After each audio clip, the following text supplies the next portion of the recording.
You can create unlimited abundance when you create different revenue streams for yourself. Where do you want your money to come? And then set up those containers to receive that, and set up those funnels to receive that. Set up those spaces to receive that.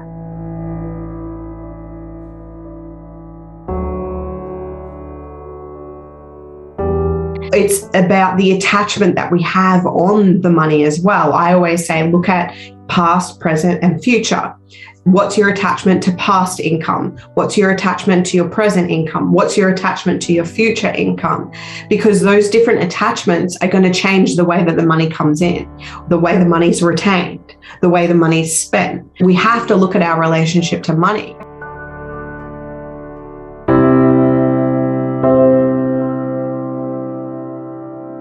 Purpose first, always. Once you align to your soul and your soul's mission and your soul's vision and what you're actually here to create on this earth. When I say alignment to soul mission first, it doesn't mean you have to know exactly everything of how you're going to create money, but you still need to be aligned to your soul's mission. And your soul's mission is like the grand picture, right? It's the big legacy you want to leave behind. It's not how you're going to do it. It's just the big legacy, because the how comes through later. As long as you're aligned to that lighthouse and you keep heading towards that North Star and that direction, you can't get it wrong.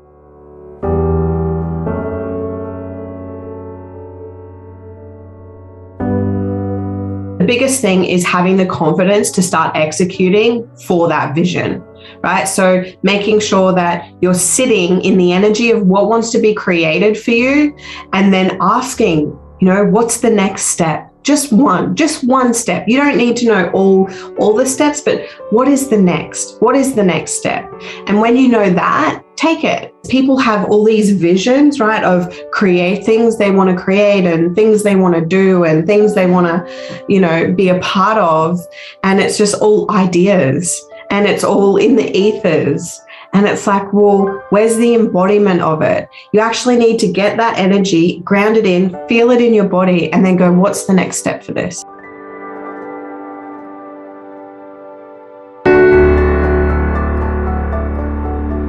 Creating the containers for it to land is the funnels, right? So it's the ways that money come to you. I have a funnel for accounting, and then I have a funnel for events.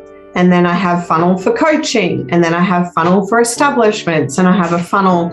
So there's all different ways in which I can receive. You look at a profit and loss, someone's business profit and loss, and you just have different categories of revenue. So each category is a different funnel. It's not having a physical funnel as they sort of mention in marketing, but it's kind of like just having those different revenue streams.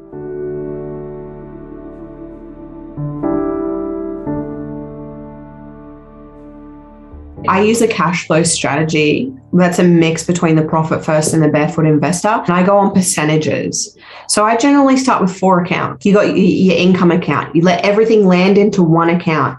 That's not where you spend from. You need to separate your spendings from your income, then distribute that income into other accounts based on the percentages of what you need across different spaces. So you might have expenses account, you'll have a tax account, and then you'll have a personal account. So I usually split those up and then have percentages going between those accounts that suits.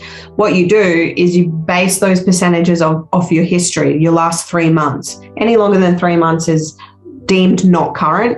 So I would just do last 3 months history, work out what the percentages are, and then create a profit split system like that.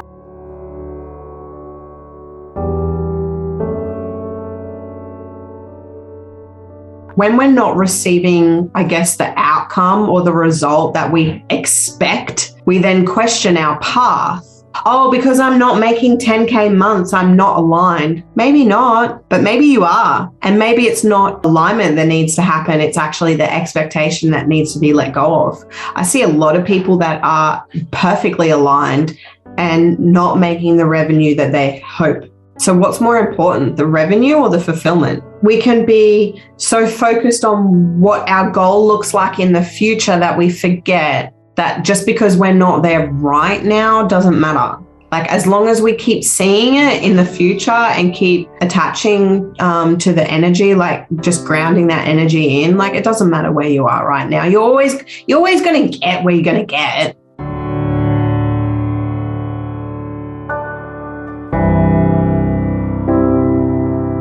I live month to month.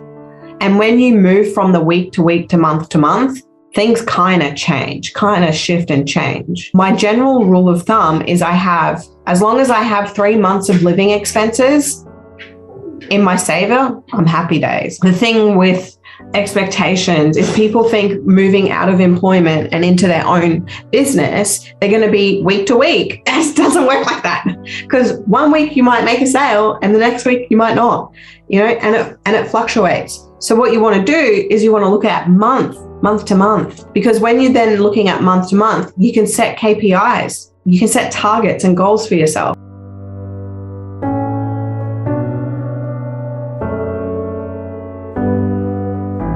Charge your worth and assess the market. You need to look at what's the market charging, right? Because yes, charge your worth. Honestly, we're all worth infinite. We cannot put a value on our energy because it's our energy. How can you monetize that? So we got to do a bit of an assessment of our worth as well, an assessment of the market, and go, okay, well, I'm a coach and I'm coming into the online space and I'm new, right? So what I'm charging for my coaching and what, say, someone who's been in the coaching space for 20 years is going to be a little bit different.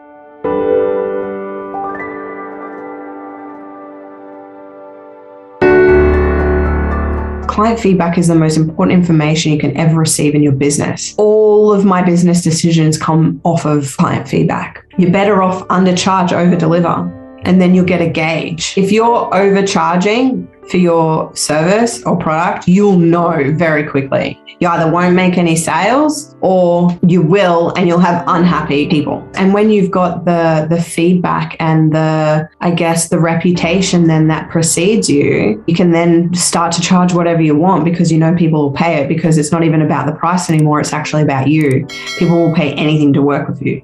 And that's where you want to be.